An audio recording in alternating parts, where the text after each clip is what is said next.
Kedves testvérek, szeretettel köszöntünk mindenkit.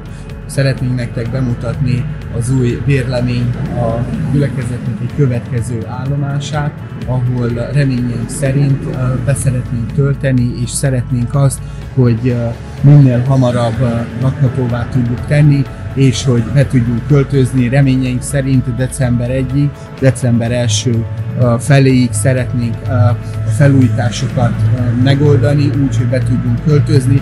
Erre kérünk majd benneteket, hogy segítsetek támogatásotokkal, időtökkel, tegyétek oda ti is a vállaitokat, hogy együtt meg tudjuk valósítani azt a következő állomást, ami reményeink szerint ideiglenesen, de viszont kényelmesen be fogja tölteni a gyülekezetnek a hétköznapi életét. Gyertek velem! Ahogy látjátok, ez a terem fog az ifjúsági szolgálat felé szolgálni többnyire, de nem csak az ifjúságok felé fog szolgálni, hanem úgy szeretnénk berendezni, hogy olyan rendezvényeket tudjunk itt tartani, amivel tudunk nyitni az emberek számára, klubokat, evangelizációs, ilyen kicsi evangelizációs alkalmakat, beszélgetéses napokat szeretnénk itt szervezni, többnyire ilyen kávéházas feelingbe lesz ez berendezve, csocsó, biliárd, tehát egy olyan klub, meg egy olyan helységnek szántuk, ami arra célra fog többnyire szolgálni, ahogy láttátok, tehát a főút mellett is van, tehát ez egy külön helység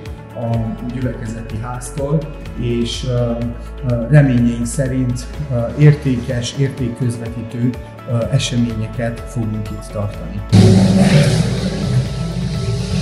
Tehát itt, ahogy megérkezünk, ez lesz a gyülekezetnek a főbejárata, itt, ahogy bejövünk,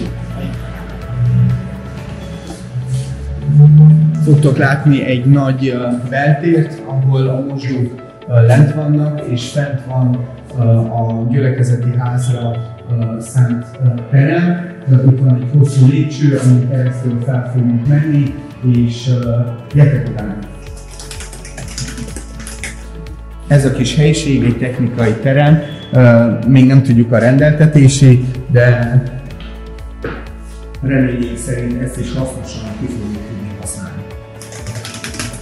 Bemutatom nektek a napteremnek az első részét, a központi részét, ahol zajlani fognak az istentiszteletek.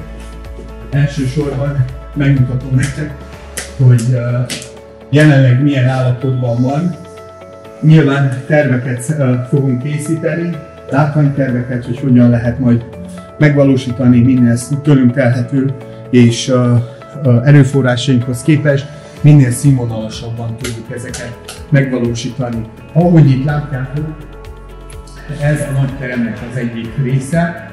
Azt a köztes falat szeretnénk eltüntetni, és hogyha jöttök velem tovább, akkor látjátok, itt egy picit sötét van, de dolgozunk majd rajta. Ahogy látjátok, ez lesz a nagyteremnek a másik fele, és hogyha egyben nyitjuk az egészet, akkor egy 150 fős kb. Férőhelyes nagy termet fogunk kapni, ahol kényelmesen fűtve és reményünk szerint dicsőségesen fogjuk az Isten tiszteleteket lebonyolítani.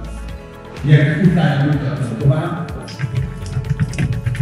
Van itt egy tágas tér, ahol majd a büfé fog elhelyezkedni, hotelekkel szeretnénk betölteni ezt a helyiséget, hogy a 16-34 óra, fél 5-től kezdődő kávézásnak egy remek hely, remek tér legyen, ahol beszélgetések, egymásnak a bizonyságterései tudjanak zajlani.